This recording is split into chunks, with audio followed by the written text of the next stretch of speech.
계명대 심리학과 정대겸입니다. 자, 오늘 여러분과 함께 우리 MZ세대에 대해서 살펴보도록 하겠습니다. 지난번에 제가 했던 거는 이제 문화에 대해서 이야기를 했는데요. 우리 MZ세대의 여러 가지 그 행동 특성들을 살펴봄으로 해서 소비 패턴이나 이런 것들을 토대로 해서 여러분들이 청소년들을 MZ세대를 이해하고 또 여러분들이 구상하고 있는 각종 그 아이템에 도움이 되고자 하는 부분입니다. 예, 크게 세 가지 부분으로 이야기를 할 겁니다. 그 MZ세대의 개념과 특성, 그리고 MZ세대의 소비 트렌드를 분석을 하고요. 그리고 나아가서 청년들의 취업 동향, 니즈를 분석해 보도록 하겠습니다. 자, 먼저 MZ세대라고 이야기합니다. 여기서 세대는 무엇을 뜻합니까? 세대는 뭐 다양한 세대를 들었죠. X세대, 베이비붐 세대, 그리고 M세대, 밀레니엄 세대죠. 그리고 밀레니엄 세대, 그리고 Z세대. Z세대 다음엔 이미 무슨 세대인지 이름이 나왔습니다. 무슨 세대인지 아세요? 알파 세대라고 합니다. 왜냐하면 X세대부터 X를 썼어요. 그 다음에 Y세대죠. Y세대인데 이 Y세대쯤에 각종 학자들이 이름을 붙여요. 어떤 이름을 붙이느냐? 밀레니엄 세대라고 붙이기도 하고, 그리고 88만 원 반다 해가지고 88만 원 세대라고 하기도 하고, 세 가지를 포기했다 3포 세대라고 부르기도 하고, 뭐 이렇게 사회학자, 그리고 심리학자, 그리고 미래학자 등등의 사람들이 책을 내면서 발표를 하면서 각종 용어를 사용합니다. 근데 거기에서 이제 언론이 다루어지면서 보다 많은 사람들이 공감하고 있는 그 세대명을 붙이거든요. 그래서 원래는 X, Y, Z로 이렇게 나가거든요. 근데 Y세대를 미국에서 사회학자인 사람이 이게 밀레니엄 세대라고 불렀고, 그 세대의 이름이 이제 밀레니엄 세대라고 붙여지게 된 거예요. 그러니까 X, Y, Z까지 나갔잖아요. 그 다음에 영어 알파벳이 더 없죠. 그러니까 그리스 문자를 또 가져온 거예요. 그래서 지금 초등학생이나 유치원생들은 알파 세대가 되는 겁니다.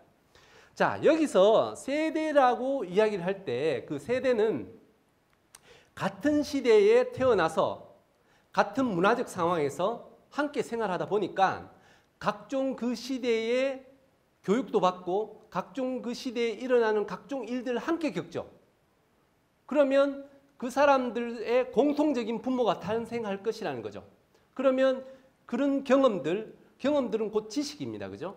그런 지식들이 머릿속에 있음으로 해서 그들이 세상을 바라보는 관점은 비슷한 점들이 나타날 것이다. 그래서 그 세대의 특징들을 모으고 그 세대를 통틀어서 이제 세대라는 것을 이야기를 하고 있고, 그래서 이 세대에 맞춰서 X세대, Y세대, X세대 전에는 베이비붐 세대, 그리고 그 이전에는 침묵의 세대, 이런 식으로 이제 붙여졌습니다.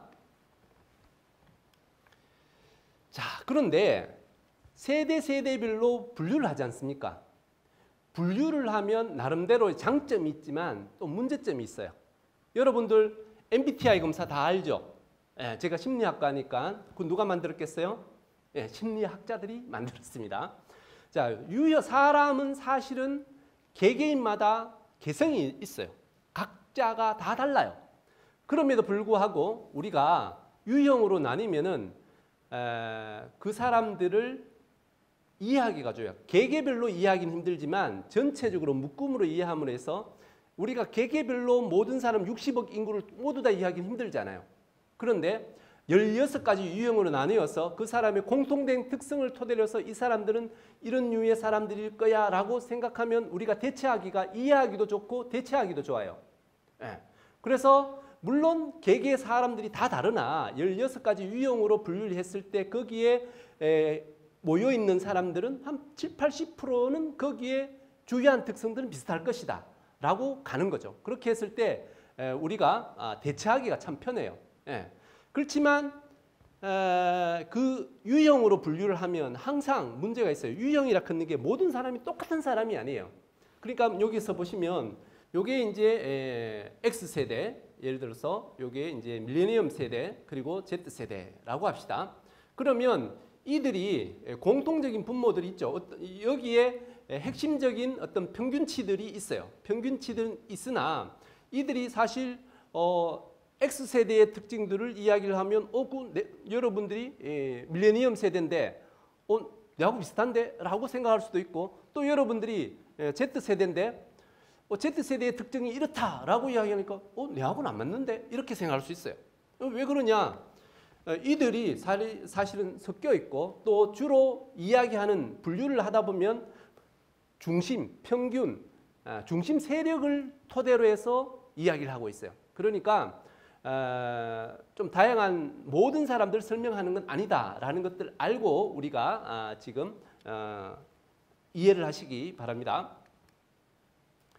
자, 이렇게 세대를 구분하는 이유가 뭐냐 하는 것이죠. 세대를 구분하면 그 사람들의 주요한 특성들을 알아내고 그러면 그 사람들에 대해서 이해를 할 수가 있습니다. 이해를 하면 어떤 일이 발생해요? 그 다음에 대처할 수가 있죠. 대처할 수 있고 대응할 수도 있고 조력할 수도 있고 그렇게 하죠. 그런데 누가 먼저 대응을 할까요? 경제인들이 먼저 대응을 합니다. 이 사람들이 트렌드를 알아서 소비의 욕구나 방향성을 읽어서 앞으로 이런 것이 유행할 거야 라고 알면 그와 관련되어 있는 서비스를 제공할 수 있겠죠. 또한 중요한 사람들이 누굽니까? 정치인들입니다. 그 세대의 특징들을 알고 그 세대들이 요구하는 방법이나 이런 것들을 알고 그에 따른 공약을 내면 내가 당선되겠죠. 그리고 매스미디어에서도 크게 많이 다루겠습니다. 그죠? 특히 요즘은 MZ세대는 이미 구매력, 여기서 보시면 우리나라의 세대별 총소비를 보시면 2018년, 17년과 18년 기준으로 했을 때 기성세대인 사람을 넘어서서 이 MZ세대가 이미 이 세대별 총소비가 넘어섰습니다. 바뀌었다는 거죠. 우리나라만 그러냐? 아니다. 전 세계적으로 볼 때도 구매력을 보시면 이 밀레니엄 세대, X세대가 있습니다. 그죠? 밀레니엄 세대, Z세대가 있는데 여기서 보시면 빨간색 부분하고 그리고 여기 연두 색깔 있죠? 이 부분이 기성세대인 베이비 부모의 세대를 점점 넘어서고 있다. 지금은 2022년인데 여기에서 지금 밀레니엄 세대가 좀 더 앞서고 있고 이렇게 되고 있습니다. 그죠? 이미 MZ세대는 이 사회의 주요한 부류로 가고 있다. 그러므로 여러분들은 이 세대를 확실히 이해하는 것이 도움이 될 것이다 라는 것이죠. 자, 그리고 모든 세대의 명칭을 분류를 하면서 명사화를 시키죠. 명사화를 시키면은 여러 가지 장점이 있고 단점이 있습니다. 그래서 이 언어로 통칭을 신조어를 만들어서 명사화를 시킨다는 것은 어떤 심리적인 여러분의 뇌를 건드리느냐 하는 것을 이야기하도록 하겠습니다. 명사와 동사가 있습니다. 명사는 고체라고 생각하시면 됩니다. 고체. 그리고 명사를 만들어 놓으면 여러분의 뇌는 그게 실제로 있는 것처럼 생각이 되어요. 그래서 생각을 멈춘다. 그건 받아들이고 그래서 나는 어떻게 할 것인가 라는 식으로 사고가 흘러갑니다. 그런데 동사로 이야기를 하면 이건 액체입니다. 그 진짜인가? 그런 상황이 뭐 그때 무슨 이유가 있었겠지 라는 식으로 각종 사고가 꼬리에 꼬리를 물듯이 일어납니다. 예를 들어 봅시다. 여러분 주변에 학과에 어떤 사람이 살인을 저질렀어. 그죠? 근데 누가 살인을 저질렀대. 소문이 들려왔어요. 그러니까 누가 누구를 죽였대 라고 이야기합니다. 그러면 여러분 어떻게 생각이 돼요? 머리가 어떻게 작동해요? 언제? 누가? 왜 그랬대? 뭔 일이 있겠지. 가가 평상시 그럴 애가 아닌데. 이런 식의 각종 호기심과 사고가 막 흘러갑니다. 그런데 이 같은 상황을 누구는 살인자래. 너 그 친구 알지? 아니야. 그냥 뭐 같은 과라서 얼굴 한 번 본 것밖에 없어. 나 그건 몰라. 이렇게 됩니다. 뭐냐? 살인자라는 명사를 사용함으로 해서 얘가 어떤 식으로 왜 그랬대라는 생각보다 이미 살인자예요. 명사, 고체 덩어리가 되어버린 거예요. 그러면 사고를 멈추게 하는 거예요. 그러면 이런 용어, 우리가 이제 여러분의 사고는 어떤 언어를 사용하느냐에 따라서 달라집니다. 그래서 우리가 많은 이야기를 하죠. 긍정적인 언어를 써라. 라는 이야기를 하죠. 예. 자, 그래서 이런 것들이 어디에 반영이 되느냐 하면 이 새로운 단어, 신조어들을 사용을 하면 차별화를 만듭니다. 이미 그것을 받아들이고 그래서 어떻게 할 것인가를 여러분이 생각하게 돼 있죠. 그래서 여기에는 이제 코미디언 개그맨이라고 되어 있는데 기존의 이제 기성세대의 그 코미디언들이 열심히 활동을 하고 있었어요. 그런데 이 신진 세력들인 전유성이나 이런 분들이 하려니까 들어갈 틈이 잘 없는 거예요. 근데 우리는 개그맨이다 라고 해가지고 각종 프로를 나가고 나는 개그맨입니다 라고 이야기를 하는 거예요. 그러니까 대중들은 개그맨이 뭐야? 라는 호기심을 가집니다. 그죠? 그러면서 개그맨은 뭐예요? 기성세대와 다른 젊은 코미디언을 개그맨이라고 하는구나 라고 생각하니까 기대를 가져요. 그러면서 개그맨. 그러니까 코미디언은 기성세대인 코미디언. 그죠? 개그맨은 좀 더 젊으신 그리고 신세대적인 개그맨. 이런 식으로 해서 그 시장 영역을 확장을 하게 되는 것입니다. 자, 이런 식으로 우리의 사고를 만들어 간다는 것을 언어, 어떤 명사화하는 것. 그래서 이런 것들을 많이 활용하는 데가 어디냐? 정치인들. 이번에 당의 이름을 바꾼다든지, 그죠? 그러면 기존에 각종 여러 가지 일들로 인해서 여러 가지 그 단어에는 여러분이 감정이 실리게 돼 있어요. 단어, 그죠? 단어는 그냥 사고를 일으키고 사고에서는 감정을 불러일으켜요. 그러니까 새로운 단어를 만들면 해서 새롭게 시작하고 새로운 것에 대한 새로운 감정을 입힐 수가 있어요. 그러면 그래서 상품이나 연예인들도 자기의 본명이 있지만 새로운 이름들을 많이 집어넣죠. 특히 요즘은 뭐 영어로 된 이름을 많이 집어넣기도 합니다. 그죠? 그래서 그 사람에 대한 새로운 이미지를, 감정을 불러일으키는 거죠. 그래서 뭐 정치나 연예인들이 많이 사용하고요. 그래서 언어는 사고를 반영하기도 하고 사고를 한정시키기도 합니다. 자, 그런 점에서 이 세대라는 통칭을 하고 거기에서 나오는 주요한 특성들을 하면 이게 여러분의 특성들을 반영하는 부분도 있지만 또 한편으로 그게 그런가라고 고민하고 받아들이지 않는 중립적인 사람들도 내가 그런 세대니까 그런 식으로 해야 되는구나라는 이게 몰아가는 가중치를 줘서 약간 이렇게 모아지는 효과도 있습니다. 자, 그러면 우리가 이제 밀레니엄 세대 그리고 Z 세대가 어떤 사람들이냐? 우선은 이제 가장 쉽게는 이제 연령별로 묶죠. 그래서 밀레니엄 M 세대는 26세에서 41세고요. 그리고 Z 세대는 13세에서 25세를 뜻합니다. 뭐 이런 세대명은 사회학자나 심리학자들이 먼저 사용했으나 결과적으로는 기업과 미디어에서 많이 다루어지고 대중들에게 많이 퍼져나가도록 해야 그러면 그 세대의 이름이 들어가고 여러분의 인식 속에 자리 잡게 되는 것입니다. 그래서 이제 X, Y, Z 세대가 됐고 이 Y 세대는 이제 밀레니엄 세대가 M 세대로 바뀝니다. 그래서 그리고 인구학적으로 볼 때 지금 총 인구의 43.9%입니다. M 세대가 22.2%. 그래서 여기서 이 MZ 세대의 요즘은 이야기 MZ 세대는 뭐냐? 기성 세대와 다른 요즘 세대를 뜻하는 것이 됩니다. 자, 그리고 그러면 우리가 세대가 어떻습니까? 같은 시대에 태어나서 같은 문화적 경험을 한 사람들이잖아요. 그러면 그 세대를 이해하기 위해서는 그 세대가 겪은 여러 가지 성장 배경들을 살펴볼 필요가 있습니다. 그래서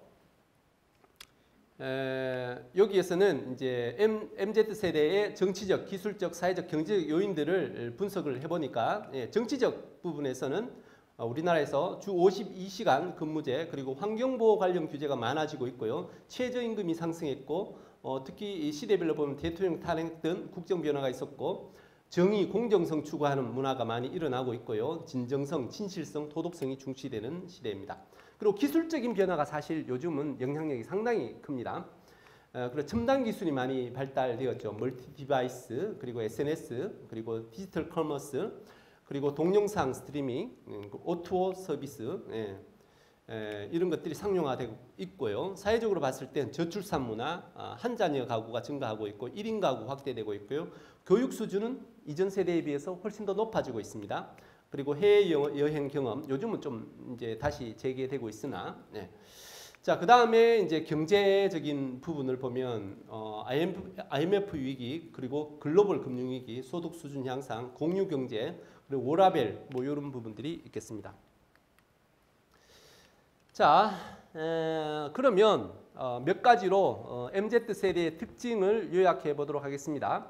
물론 이제 종류별로 내용을 막 집어여면 6가지, 10가지, 뭐 20가지도 만들 수가 있으나 우선은 크게 한 4가지로 이야기를 하고요. 그리고 그 다음에 MZ 세대의 소비 트렌드 분석하면서 좀 세부적인 내용들을 다루도록 하겠습니다.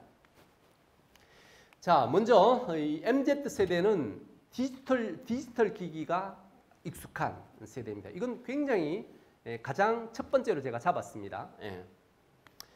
이들은 디지털 기술의 발전과 함께 성장하고 디지털 기기를 일상생활에서 기성세대들보다 능숙하게 활용을 하고 있습니다. 그래서 X세대 같은 경우에는 이제 디지털을 체험하는, 그러니까 이전에 다른 산업화 시대에서 이제 디지털 세대로 넘어가면서 디지털 세대로 이주했다 해가지고 디지털 이주민이라고 합니다. 이주민이라고 하기도 하고요. 그 다음에 그 밀레니엄 세대, 이 M 세대는 디지털 유목민입니다. 그죠? 디지털 세계에 대해서 발전하고 있는 세대에서 이쪽에서 저쪽에서 새로운 기기로 옮겨 다니면서 PC 문화 환경에도 접근하고 요즘 모바일 폰에도 접근하고 그렇게 아주 잘 적응하고 있습니다. 그죠? 자, 그리고 Z 세대는 어떠냐? 태어날 때부터 디지털 세대 속에서 태어났다면요. 그래서 디지털 네이티브라고 이야기를 하고 있습니다. 실제로 데이터를 보시면 미디어 기기별 이용 시간을 보니까 기성세대들은 TV, 그죠? X세대까지 TV 뭐 이런 것들 보고 있는데 MZ세대에서 보시면 모바일이 그죠? 첫 번째로 사용하고 있죠. 모바일을 가장 많이 사용하고 있고요. 이용 시간이 가장 많고요. 그 다음에 SNS 이용자 비율을 보니까 MZ세대가 보시면 기성세대들에 비해서 SNS 이용을 더 많이 하고 있고 더 오래 하고 있다. 자, 그 다음에 이 MZ세대는 교육 수준은 기존 세대들보다 상당히 높습니다. 그런데 재무 상태, 돈벌이 하는 부분에 있어서는 지금 상당히 힘듭니다. 그래서 88세대라고 하기도 하고 그랬죠. 그래서 그 재무 상태에 대한 불안감, 미래에 대한 불안감이 상당히 높습니다. 그러다 보니까 자기가 열심히 노력을, 기성세대는 어떻습니까? 열심히 노력하면 나중에 꿈은 이루어진다. 이런 신화가 있었어요. 그런데 요즘 젊은 사람들은 내가 아무리 열심히 일을 해도 집값이 오르는 것을 따라잡을 수가 없고 평생에 아파트 한 채를 가질 수 있겠나 하는 회의감이 들어요. 그리고 기성세대는 직장이 있으면 그 직장이 평생 직장의 개념이 있었으나 지금은 그 직장이 언제 어떻게 변할지, 그리고 내가 또 평생 그 직장에 있을지 이런 것들도 장담하지 못하는 세대에 있단 말이죠. 그러니까 경제적 부분, 미래에 대한 불안감이 상당히 높죠. 그러니까 뭔가 열심히 하기보다는 뭔가 새로운 방법이 필요하다. 그러다 보니까 재테크와 금융 서비스에 대해서 관심이 많습니다. 그런데 기존의 방식대로 했다가는 안 된다. 뭔가 새롭고 도전적인 방법들을 해야 된다. 그러다 보니까 고위험, 고수익을 추구하게 되어 있죠. 그러니까 주식이라든지, 그죠? 그리고 가상화폐 이런 부분에서 이제 많이 참여를 하게 됩니다. 자, 그나마 여기에서도 보면 그 M 세대와 Z 세대에 좀 차별화가 되어 있습니다. 뭐냐? M 세대는 이들이 성장기 시절에는 10%에 가까운 성장률 시대에 살았어요. 계속 파이가 확장되고 있는 시대에서 살았죠. 경제적으로 나름 풍요하게 살았습니다. 그런데 이 Z세대입니다. Z세대에 태어나서 자라는 이 환경 속에서는 뭐 3%, 4% 성장이고 그리고 앞으로도 지금 경제학자들이 예언하건대 한국은 저성장 시대를 지속할 것이다 라고 이야기를 하고 있습니다. 그렇게 생각하면 Z세대의 미래는 더 경제적으로 봤을 땐 좀 그럴 거다라는 느낌이 들죠. 네. 자, 그 다음에 이들의 가치관을 보면 개인적 가치관을 가지고 있습니다. 개인의 가치관과 의견을 자유롭게 표현하는 선진국의 아이들이죠. 네. 부모 세대들은 조직에 충성하는 사람들이었습니다. 지금 내가 힘들지만 계속적으로 충성을 하다 보면 회사가 살면 곧 나에게 나중에 복이 돌아올 거다. 나한테 보상이 돌아올 거라고 생각합니다. 그리고 평생 직장이라는 개념을 가지고 있습니다. 그렇지만 Z세대, MZ세대는 다릅니다. 왜? 이 사회가 워낙 빠르게 변화가 되고 있고 또 내가 언제 여기에 평생 직장으로만 묶여 있을 수도 없다라는 생각들이 들죠. 그러면 이 상황에서 공정분배가 중요하죠. 그때는 그때 가서 생각하고 지금 이 순간에 공평하게 분배가 되고 있느냐 이 공정의식이 매우 크게 되어 있습니다. 실제로 21년도 2월이죠. 그때 하이닉스 직원입니다. 하이닉스가 굉장히 그 영업이익을 많이 남겼어요. 그렇게 해서 성과급을 줬는데 보니까 연차별로 좀 줬는 그런 느낌도 있고 하여튼 뭐 뭔가 어떤 구체적인 어떤 기준으로 어떻게 성과급을 지불했는지가 잘 안 나와 있어요. 이 임원들은 엄청 많이 주고 우리 그 일반 사원들은 별로 안 주는 것 같아요. 예. 그러니까 이것에 대해서 입사 4년차 직원이 전체 사내 게시망에 글을 올려버렸어요. 그죠? 전체 사람들에게 글을 띄웠단 말이에요. 뭐라고? 이 성과급을 어떤 기준에서 어떻게 했는지 공정하게 분배했는지에 대한 요구를 한 거죠. 그러니까 기존 기성세들은 이건 뭐야? 깜짝 놀란 거예요. 그래서 제목이 뭡니까? 회장, 사장까지 나섰어 일단 진화를 했다. 이런 식으로 많은 MZ 세대의 사람들이 거기에 동조를 해서 함께 시위도 하고 댓글을 달고 뭐 그렇게 했다는 거죠. 그러니까 요즘 세대들은 왜 저러지? 그러면서 그들이 그렇다는 거죠. 뭐냐면 자신들의 가치관의 의견, 특히 이제 공정에 대한 생각들을 자유롭게 표현을 했다는 거죠. 왜 표현을 했느냐? 우선은 저는 보기에 가장 첫 번째가 수시 전형에 늘 익숙했던 사람이다. 저는 그걸 뽑고 싶어요. 왜 그러냐? 우리가 기성세대에서는 학력고사나 단 한 번의 시험으로 대입을 했어요. 그죠? 그리고 그거에 대해서 불만을 하지 않아요. 하지만 요즘 MZ세대는 수시 전형이나 그런 건 뭡니까? 매 학기 매 순간이 평가예요. 그러니까 학생부의 학교 생활에서 모든 부분에서 중간고사, 기말고사뿐만 아니라 각종 리포터를 제출하는데 이런 것들도 어떤 기준에 의해서 어떻게 했는지가 굉장히 중요한 거예요. 거기서 내신 등급을 어떻게 받느냐가 내 미래에 굉장히 중요한 부분이거든요. 근데 거기에서는 중요한 건 뭡니까? 열심히 노력한 사람은 괜찮다 이거라. 근데 중요한 거는 어떤 기준, 공정한 절차에 의해서 했느냐 이런 것들은 수시로 따져보고 이런 것들이 익숙해졌고 습성화가 되었어요. 습성화가 되면요, 이거는 안 바뀌어요. 이 습관이 있으면 그것은 그냥 그대로 해야 되는 거예요. 이건 도덕적 기준이 있냐 없냐 그런 거 아니에요. 그러면 이 기준에 따라서 이야기를 해야 되는 거예요. 습성화가 된 거예요. 예. 그래서 회사에 가서도 중요한 공정 분배가 됐냐, 절차가 어떠냐 이런 것들은 당연히 요구할 권리가 있는 거죠. 그죠? 그런 상황이 된 거예요. 자, 그래서 또 보시면 이런 할 말을 하는 공정하다고 싶은 이런 부분도 보면 어른들이 이렇게 이야기합니다. 젊어서 고생은 사서도 해 라고 이야기를 합니다. 그러면 요즘 세대는 어떻습니까? 굳이 고생을 돈 사서 해야 되나? 그렇죠? 네. 이제 CF에도 나왔죠. 네, 그렇습니다. 그래서 수시 전형 비율도 이렇게 보시면 2020년에 77%까지 올랐어요. 이만큼 이제 절차에 대한 공정성에 대한 훈련이 된 사람들이에요. 네. 자, 그리고 이 세대들은 고생은 안 했습니다. 하지만 고민은 누구보다도 많은 세대입니다. 그래서 이들을 대변하는 요즘 베스트셀러 책들이 보면 이 제목들이 참 재밌어요. 네. 혼자 있고 싶은데 외로운 건 싫어. 죽고 싶지만 떡볶이는 먹고 싶어. 하마터면 열심히 살 뻔했다. 네. 참아주는 건 그만하겠습니다. 괜찮으니까 힘내라고 하지 마세요. 예. 이 뭡니까? 이 사람들은 나름 열심히 작지만 자기만의 새로운 도전들을 하고 있어요. 예. 그렇지만 자기의 선택이 어떤 결과가 나올 것이냐, 또 자기의 기대만큼 어떤 결과가 나올 것이냐에 대한 고민이 참 많습니다. 예.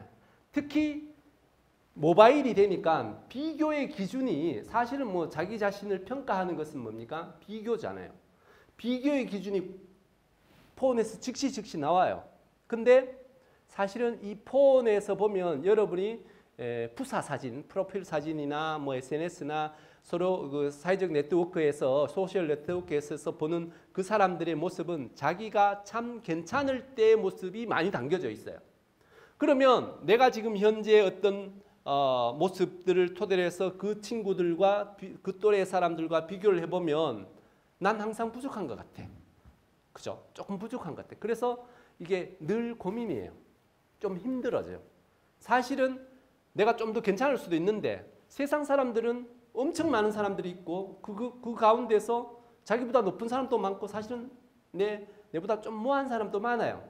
예. 그럼에도 불구하고 거기에 나타나 있는 모습들은 좀 뭡니까? 내보다 위인 사람들이 자꾸 눈에 들어와요. 그러면 난 더 힘들어지고 더 고민이 되고 좀 더 분발해야 되는 스스로가 스스로에 대해서 채찍질하고 있는 이런 상황인데 그러다가 옆에서 자꾸 채찍질하면서 더 열심히 살아라고 이렇게 하면 힘들죠.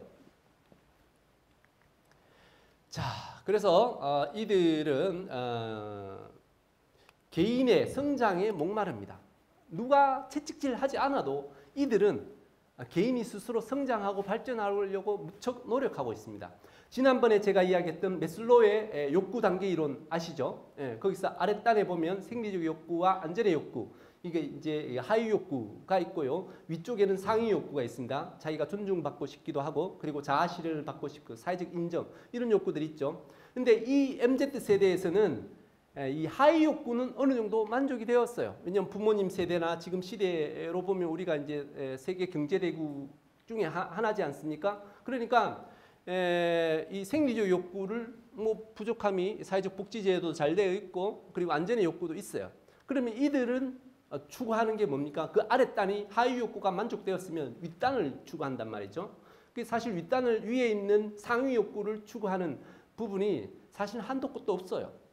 끊임없이 나아가야 하는 상황이기 때문에, 그리고 사회적 인정을 받고자 하고, 그리고 자아 실현 욕구들이 굉장히 강합니다. 그러니까 하여튼 개인의 성장에 대해서 스스로가 채찍질을 하고 있는 상황인데요. 실제로 세대별 여러분 그 세대별로 일을 통해서 업무를 통해서 추구하는 1순위 가치를 살펴보니까 밀레니엄 세대에서는 Z세대와 밀레니엄 세대의 특징들, 뭐 물론 첫 번째는 경제 활동을 이 직장을 간다는 것은 뭡니까? 첫 번째는 돈입니다. 그죠?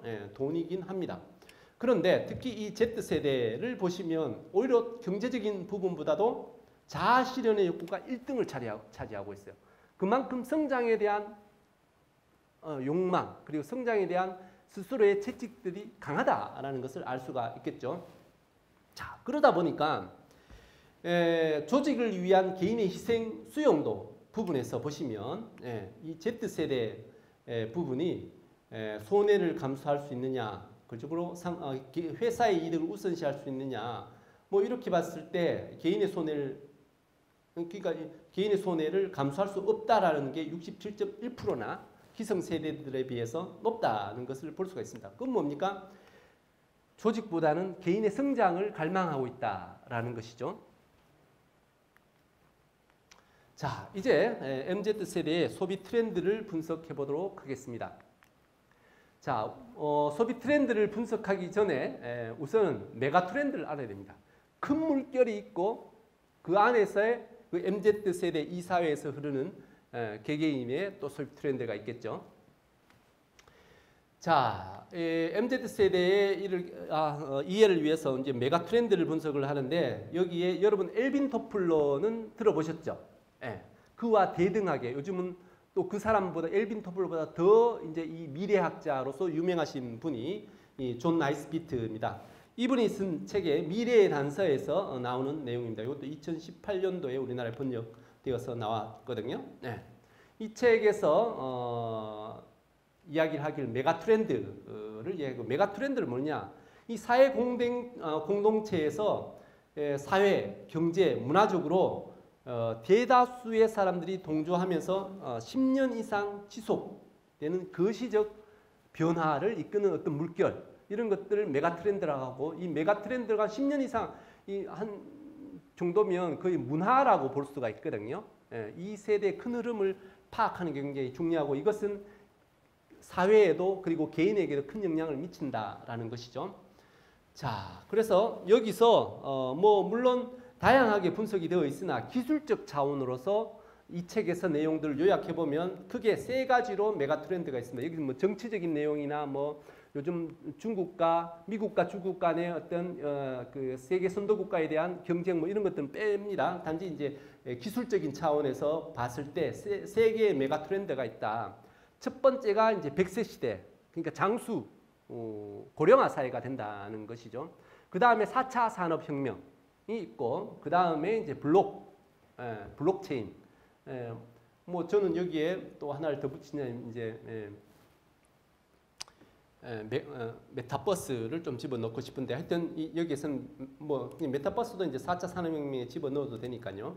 자, 100세 시대, 4차 산업혁명, 블록체인이 이제 세 가지 메가 트렌드다. 자, 첫 번째는 이제 100세 시대입니다. 우리 산업화 시대의 모든 시스템은 60세로 보고 있었어요. 그런데 이제 이게 70세, 80세가 되려면은 이제 앞으로는 100세 시대가 된다. 특히 요즘 또 베스트셀러 중에 노화의 종말이라는 책이 나와 있습니다. 하버드대 유전학 교수인 싱클레어 박사가 쓴 책인데, 거기에서는 뭐라고 이야기하느냐? 노화는 질병이다. 질병이 뭐예요? 원인이 있고 원인을 밝혀내면 어때요? 치료할 수 있죠. 그러니까 이 사람이 이야기하기는 우리 인간 수명은 기대 수명은 100살이 아니다. 150살이고 또 앞으로 점점 발전하면 200살까지도 갈 수 있다. 라고 생각하는 거예요. 예. 자, 그만큼 장수 사회가 되어가고 있습니다. 그러면 고연령화 사회가 되다 보니까 생활 패턴이 많이 변화가 될 것이다 라는 것이죠. 그럼 어떤 생활의 변화가 있겠는가 하는 것인데, 우선은 100세 시대니까 굳이 빨리 결혼 안 해도 되죠. 그러니까 결혼이 늦어져요. 그럼 결혼이 늦어서 늦게 만원이 되면 자녀를 이전처럼 많이 놓을 수가 없어요. 한 명 놓거나 안 놓거나. 그죠? 그리고 1인 가구가 증가되고 노인 가구가 증가되겠죠. 그리고 이들이 오래 살다 보니까 복지 재원이 증가를 하게 되겠죠. 어느 시점에서는 국가에서 감당하지 못할 국민연금이나 뭐 이런 부분이 감당하지 못할 시기가 지금 째깍째깍 그 시기가 다가오고 있어요. 그렇게 되다 보니까 이 구성원들이 일하는 시기를 길게 해야 되겠죠. 그래서 건강이 허락하는 한 이제 일을 해야 되는 시대로 가고 있을 것이다. 게다가 성장률은 어때요? 점점 줄어들고 있죠. 그러니까 이런 부분들이 가속화되겠죠. 그 다음에 이제 두 번째 부분인데 4차 산업혁명입니다.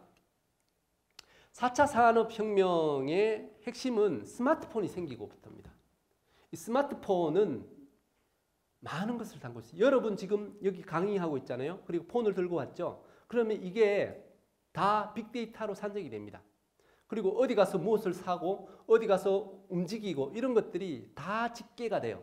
그리고 어느 앱에 들어가고 어디서 폰으로 다 요즘 소비하지 않습니까? 그래서 여러분의 폰은 여러분의 남녀, 성별이 있고 여러분의 연령이 있고 여러분의 학력이나 뭐 기타 등등의 기본적인 베이스가 있어요. 그런 가운데서 위치 정보까지 다 있고 어떤 것들을 검색했느냐 이런 정보들이 빅데이터들이 모여져요.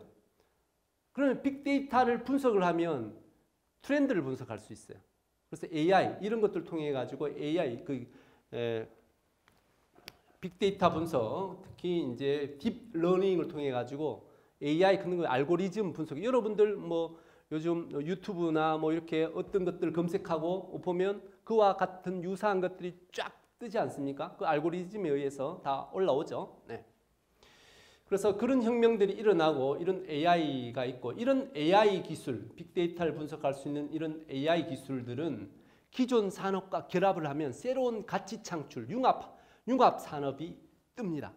4차 산업혁명의 그림을 보시면 1차 산업에서 기계, 2차에서 전자, 컴퓨터, 로봇 이런 것들이 있는데 이 AI 기술들과 이들이 합쳐질 때 어떤 일이 일어나는가? 자, 이 스마트폰과 AI 기술이 빅데이터가 합쳐지면서 집과 결합이 됩니다. 그럼 스마트홈이 됩니다. 폰을 통해 가지고 집안 내를 다 볼 수 있고 사물 인터넷, 냉장고나 보일러나 전기와 다 연결돼서 이어서 지금 제어가 가능합니다. 그리고 집에 또 무슨 일이 있는지 뭐 이런 것들 다 제어가 가능하죠. 자, 그 다음에 이 스마트폰 그 AI 기술하고 그리고 직장하고 결합하면 스마트 워크가 됩니다. 특히 이제 코로나로 인해서 여러분은 이미 다 줌이라든지 이런 가상 세계에서 일어나는 회의, 그죠? 장소 상관없이 우리가 네트워크를 할 수 있고 함께 일을 할 수 있고 또 여러분들 리포터나 이런 걸 할 때 어때요? 어떤 공통된 거기에 그 작업했는 걸 각각 올리고 누구나 다 접속해서 거기서 또 수정하고 수정해서 바꿀 수가 있죠. 그래서 공동 협업을 할 수 있지 않습니까? 이런 시대가 더욱더 가능합니다. 장소 상관없이 집에서도 할 수 있고 재택근무도 할 수도 있고 움직이면서도 할 수도 있고 그렇습니다. 자, 그 다음에 공장하고 결합하면 융합하면 어떤 일이 발생했냐? 스마트 팩토리가 됩니다. 제가 사장님들 회의 상황에서 딱 만나보면 폰에서 자기 공장을 다 보고 있어요. 폰에서.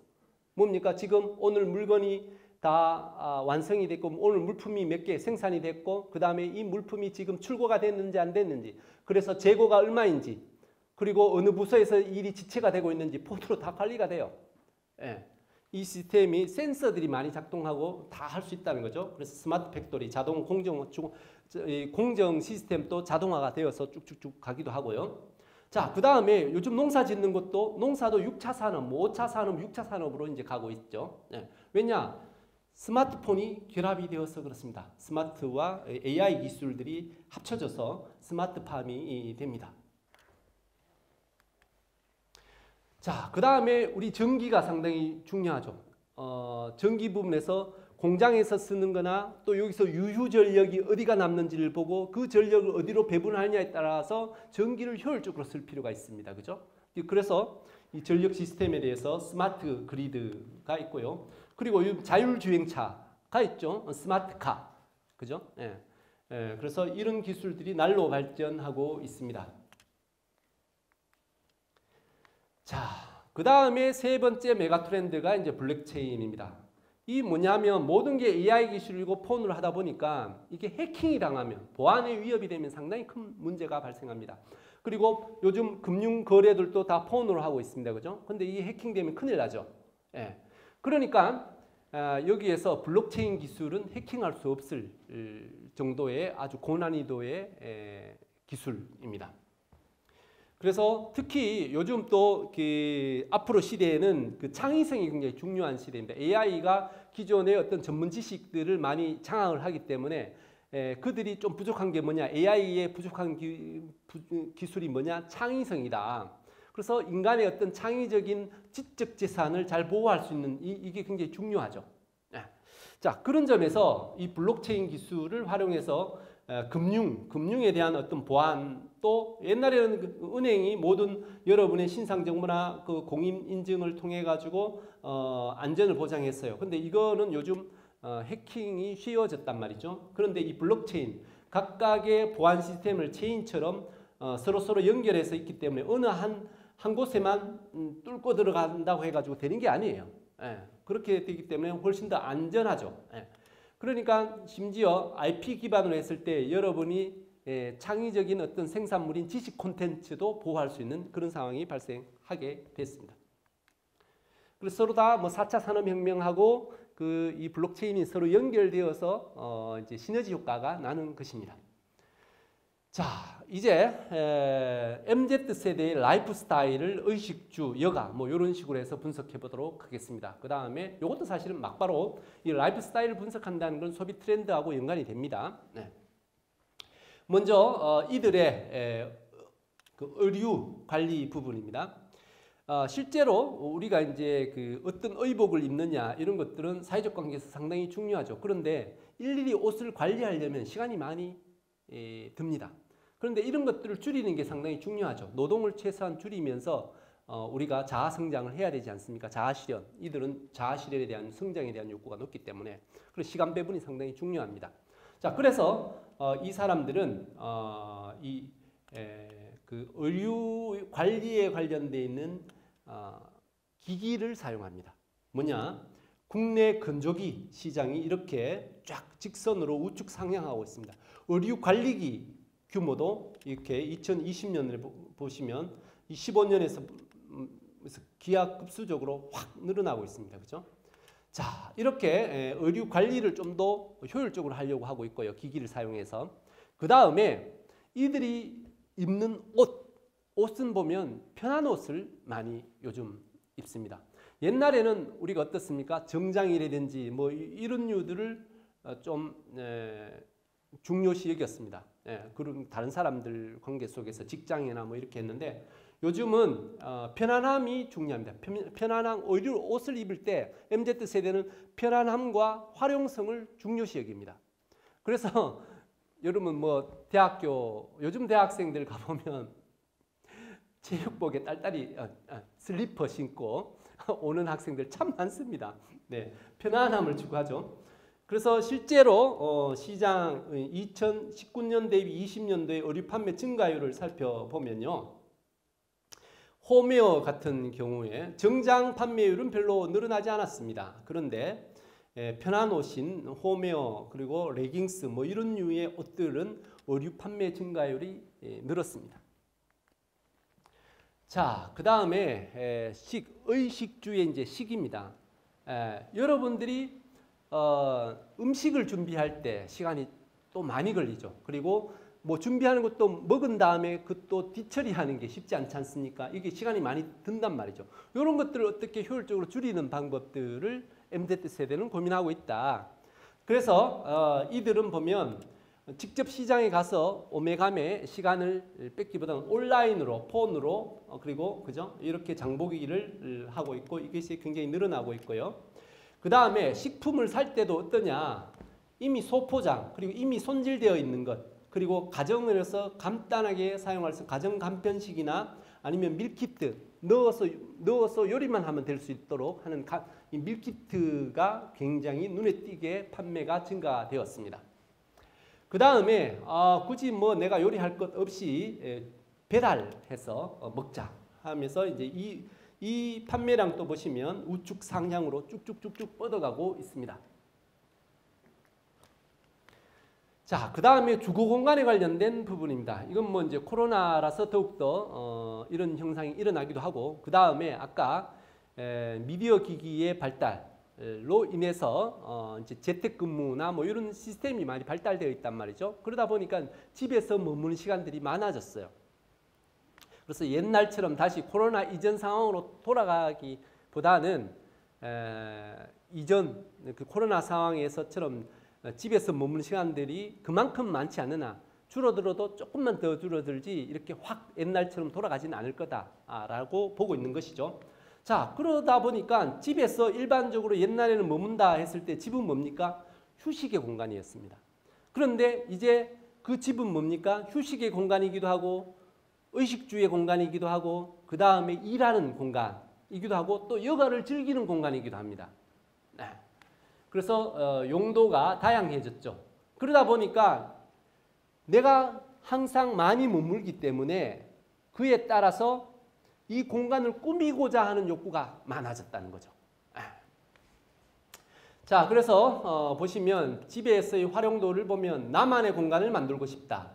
집에서 커피 한 잔 즐길 수 있는 환경을 만들고 싶다. 뭐 이런 이유들, 집안 내에서 여러 가지 관리를 하고자 하는 욕구들이 굉장히 높아졌고요.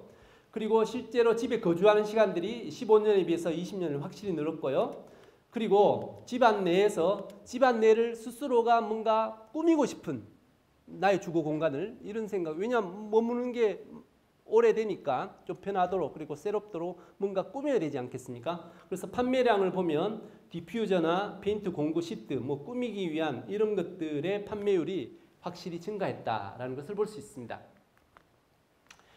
자, 그 다음에 여가 생활입니다.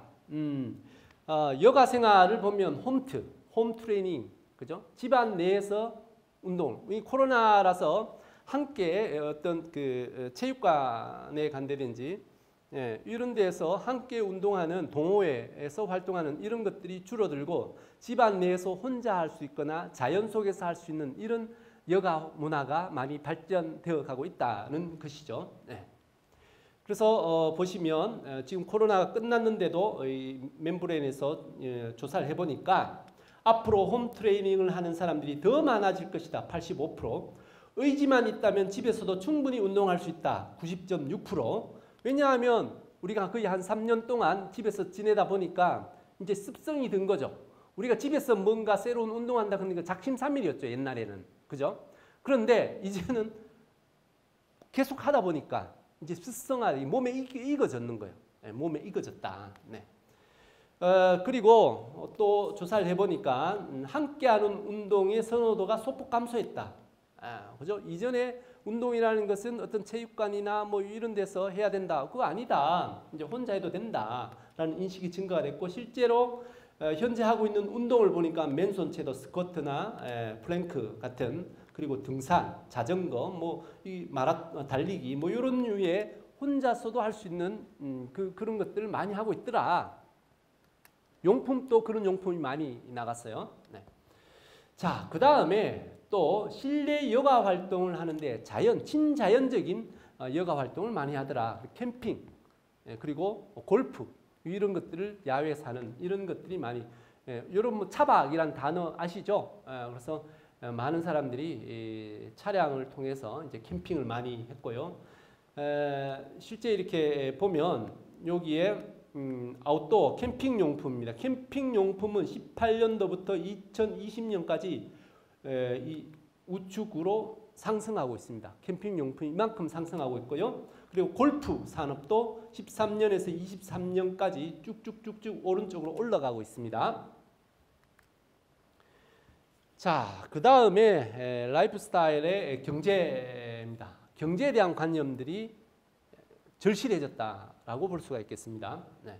경제에 대한 중요성을 인식해서 재테크에 대한 관심이 높아졌다는 것입니다. 특히 아까도 이야기했지만 MZ세대는 그냥 성실히 열심히 일해서 내 아파트를 마련하기는 힘들어졌으니까 뭔가 좀 더 다른 방법이 없을까 고민하고 있다는 거죠. 그래서 이들의 조사를 해보니까 행복한 삶의 필수 조건이 뭐냐라고 했을 때 MZ세대는 돈을 상당히 이렇게 이제 비중을 크게 봤어요. 그 다음에 재테크에 대한 MZ세대의 재테크에 관심을 보니까 61.4%로 상당히 높아졌다는 거죠. 그리고 연령대별로 재테크에 대한 관심 정도를 보니까 30에서 34세 부분 그리고 25세 밀레니엄 세대와 MZ세대에서 보면 상당히 높습니다. 자, 그 다음에 미디어입니다. 원래 그 디지털 네이티브죠.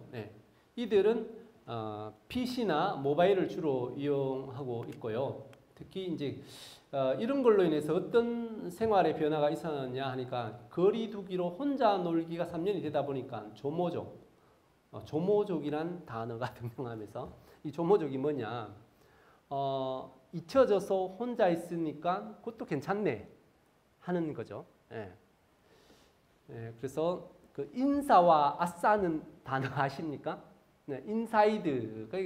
여러 사람들과 함께 어울려서 그 테두리 안에서 함께 지내야 된다는 강박관념이 옛날에는 있었는데 이제는 아싸, 그러니까 아웃사이드를 뜻하죠. 그냥 혼자만의 거리를 두고 혼자만의 지내도 뭐 그런 대로 지낼만 하네 라는 식으로 이제 바뀌어가고 있는 상황이라는 거죠.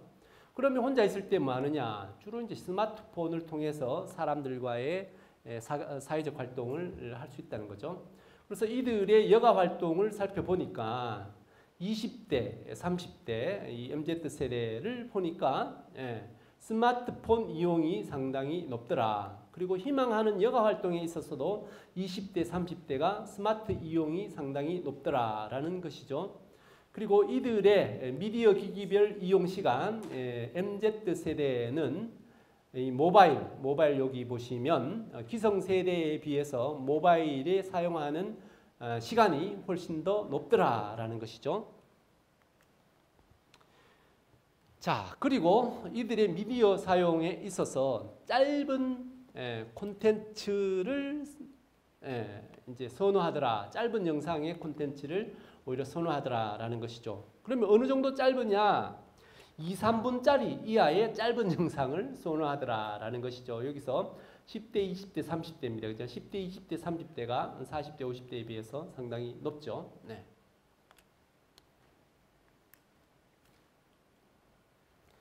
자, 그 다음에 이제부터는 MZ 세대의 라이프 스타일에 이어서 소비 트렌드를 본격적으로 분석을 해봅시다. 자, 이들은 경험 가치를 우선합니다. 소유보다는 경험에 더 큰 가치를 두고 있고 또 공유 경제 서비스를 활용으로 만족하더라라는 것이죠. 네. 하여튼 주어진 환경에서 우선은 뭐 경제력이 기성세대에 비해서는 좀 부족한 부분도 있죠. 그렇지만 좀 경험은 좀 더 많이 하고 자아실현적 욕구와 성장의 욕구가 있으니까 그것을 할 수 있는 방법들이 최적의 방법으로서 이제 공유 경제를 활용하는 이런 것들도 있겠죠. 자, 그래서 이 연령대별로 공유 경제 서비스를 하는 것들 보니까 차량 공유와 숙박 공유에 있어서 20대가 이렇게 높습니다. 네. 그리고 MZ 세대가 이용하는 공유 경제 서비스를 보니까 카도, 자동차, 소카, 그리고 카푸라는 카카오티, 뭐 우버, 뭐 이런 공유 차량에 관련되어 있는 것들 이용하기도 하고요. 그리고 이동수단, 요즘 전동 킥보드, 뭐 대학교 내에서뿐만 아니라 요즘 뭐 지하철이나 곳곳에 보면 뭐 이용하지 않는 친구들이 없을 정도로 MZ 세대 쉽게 그냥 이용합니다, 그죠? 자, 그리고 숙박 공유 서비스, 에어앤비를 하고 있고, 그리고 또 이에 발맞춰서 정부에서도 각종 공유 서비스를, 공유 경제를 할 수 있도록, 왜냐하면 MZ 세대나 이 사람들이, 시민들이 요구하는 것들에 발맞춰서 정책도 이제 거기로 나아가고 있다는 것이죠. 자, 그 다음에 이들은 MZ 세대의 그 소비 성향은 가성비를 추구하더라라는 것이죠. 그리고 이제 개인의 가치관과 취향이 반영된 합리적 소비, 그리고 중고 거래도 오케이 하더라는 거죠. 자신의 가치관과 취향이 담기면 되는, 이게 나름대로 여기에서 아까 반복해서 이야기하지만 매슬로의 욕구 이론에서 보면 이들은 하위 욕구보다는 상위 욕구 중심적인 삶을 살고 있어요. 그러니까 가치관과 취향을 반영하는 가치 명령화가 잘 되어 있는 거죠. 자, 그런데 현실은 자금력은 딸린단 말이에요. 그런데 가치와 관련된 경험들은 하고 싶어요.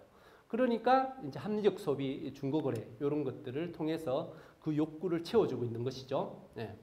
그래서 보시면 이 번개장터, 당근마켓 이런 시장이 급속도로 향상되고 있습니다. 상승되고 있습니다. 보시면 당근마켓의 이용자 수를 보시면 2021년도에 1,500만, 매출액도 지금 늘어나고 있고 이용자 수도 급격하게 늘어나고 있다라는 것이죠. 특히 이 번개장터 같은 경우에도 MZ 세대가 가입자가 84%, 거래액의 51%, 거의 절반이 MZ 세대가 있습니다.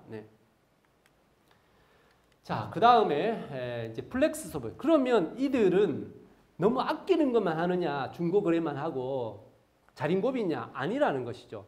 이들은 정말 자기가 가치가 있다고 생각하고 자기 자신을 뭔가 인정받고 사회적 인정을 받고 싶고 또 이 부분에 가치를 둔 그것에는 돈을 아낌없이 쓰더라는 것이죠. 그래서 이것을 뭐라고 합니까? 돈 자랑한다라는 뜻의 이제 플렉스 소비인데 어떤 특정한 부분에 있어서는 자기가 좋아하는 것에 돈을 쓰는 데는 아깝지 않다라는 거죠. 그래서 한 번 쓸 때는 이렇게 보시면 뭐 어떤 특정한 날에서 자기 자신을 위해서 그리고 자기 자신과 또 내가 이만한 사람이라는 것을 딴 사람한테 좀 어느 정도 인정받고 사회적 인정받고자 하는 이런 욕구도 있다. 그러다 보니까 고생은 고생대로 하지만 어느 시점에서는 이렇게 명품을 구매를 하는 이런 경우도 있다.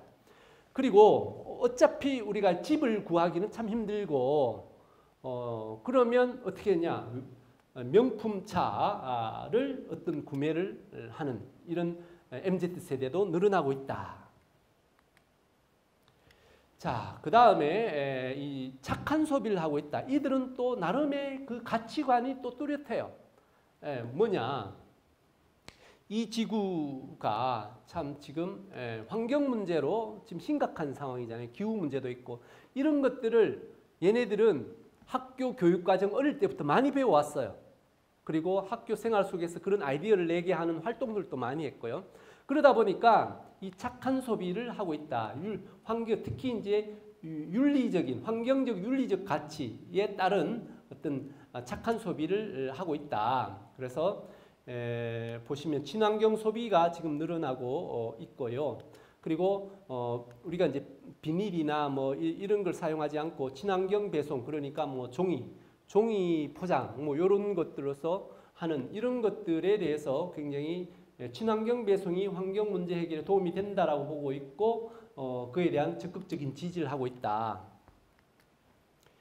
그리고 특히 이제 환경 문제 부분에 보시면 이게 이제 마켓컬리 종이 포장재, 종이 박스, 친환경 봉투 뭐 이런 환경에 관련되어 있는 것들은 이 사회적 인식 그리고 가치관이 분명하다라는 것을 볼 수가 있습니다. 자, 그 다음에 이제 구독 경제 소유보다는 구독 경제에 익숙하다라는 것이죠. 그리고 여가 취미 활동비에서 지출하는 부분 또 보시면 월 평균 소비 형태로 보시면 활동비는 좀 줄어들고 있으나 그 대신 이 공유 구독 경제를 통해 가지고 경험은 많이 하면서 그리고 금액적으로는 좀 해결될 수 있는 그런 걸 하고 있더라. 그래서 보시면 이게 이제 하비 인더박스 아시죠?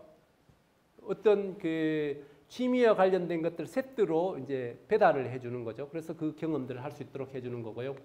그리고 이제 이건 뭐 넷플릭스 이런 거는 잘 아실 것 같고 게임도 이게 이제 한 200종류의 이상의 게임이 있는데 여기 들어가서 각종 게임을 이제 공유 게임이죠. 소유한다기보다는 그 다음에 밀리의 서재도 전자책을 대여해서 그 책을 보게 하는 이런 서비스입니다. 이런 공유 경제, 구독 경제를 많이 하고 있다. 그 다음에 투자가 우선은 돈이 크게 없으니까 쪼개서 하는 다양한 방식을 하고 있다. 그래서 자금력과 이런 부분들, 심리적인 경제력과 심리를 만족할 수 있는 그걸 하고 있다는 거죠. 그래서 아트테크. 그러니까 어떤 미술품에 대한 그러니까 미술품을 이용한다는 것은 상당히 어떤 가치관이나 식견이 있어야 되지 않습니까? 그러니까 식견을 보여주면서 심리적인 것들을 만족하는 자아실현적인 가치나 이런 걸 만족하죠. 그러면서도 경제적 욕구들 함께 넣는 거죠. 그러니까 이건 쪼개서 들어가는 거죠. 고가의 미술품을 소액으로 여러 명이서 함께 할 수 있는 이런 시스템이 있고 이 시스템을 활용하고 있다. 그리고 현물 투자를 할 때도 조금씩 모아서 명품 투자 같은 경우나 뭐 이런 것들도 내가 한꺼번에 다 살 수 있는 돈 없으니까 일부분을 넣어서 여러 명이 함께 할 수 있는 시스템을 만들었고 이 플랫폼을 활용하고 있다. 리셀테크 어떤 한정판 물품을 사서 다시 되팔아서 또 이익을 챙기기도 하고 또 아니면 한정판이니까 가치가 있잖아요. 가치를 가지고 스스로가 뿌듯해하는, 스스로가 사회적 인정, 스스로가 뿌듯해하는 이런 것들도 하고 있다.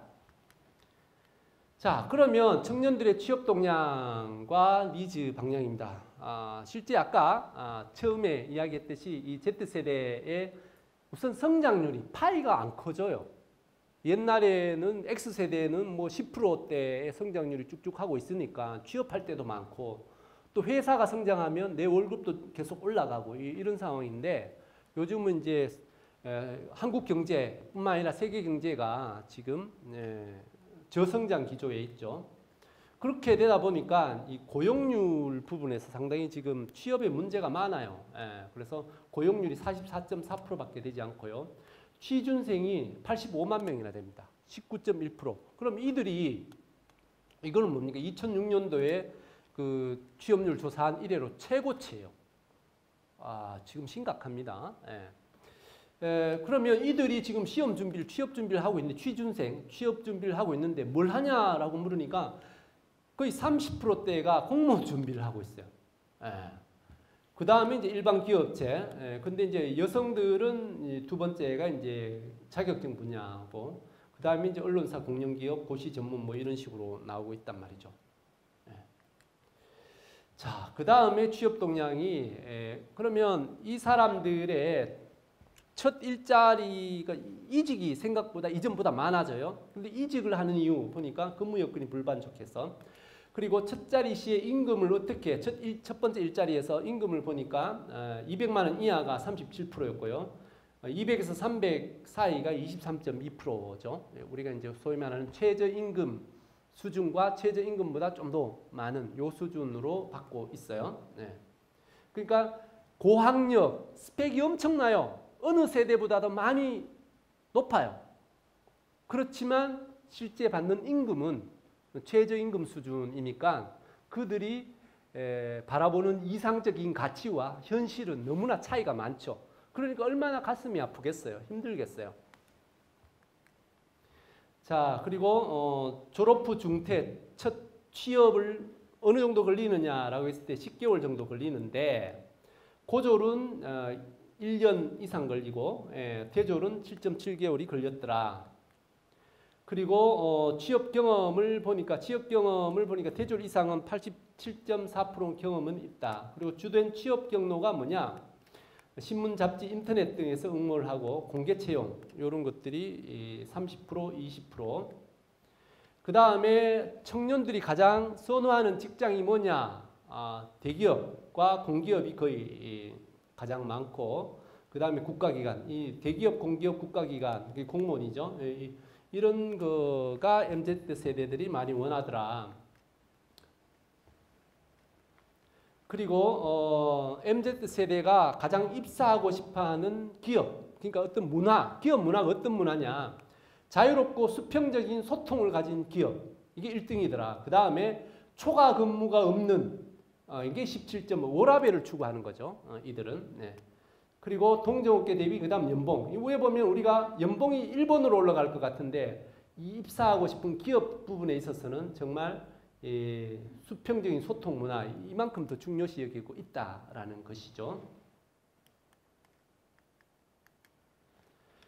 자, 그 대신 그러면 기피하는 일자리는 어떠냐? 제때 퇴근하지 않는 거, 정시 근무가 되지 않는 야간 근무나 주말 근무 이런 것들, 이런 거 싫어한다라는 것이죠. 자, 그 다음에 그런데도 불구하고 기피하는데도 불구하고 그 회사에 취직하는 이유는 뭐냐? 라고 보니까 취업이 너무 어려우니까 아이고 내 입맛에 맞는 것을 구하려면 아직도 너무나 많은 언제 어떻게 될지 모르니까 그러니까 먼저 이제 취업이 너무 어려우니까 이제 입사하게 된다. 그리고 이걸 발판 삼아 가지고 이직하면 되지 않겠느냐 이런 경험들을 쌓았어 라는 생각들을 가지고 있다는 거죠. 그리고 세 번째로 이제 당장 돈을 벌어야 해서 라는 것들. 근데 이제 우리는 목말라 하니까 이게 1번일 것 같잖아요. 근데 이제 요즘 젊은 세대들은 좀 기다려도 좀 더 나한테 맞는 직장을 좀 갖추고자 하는 이런 욕구들이 더 크다는 것을 또 볼 수가 있겠죠.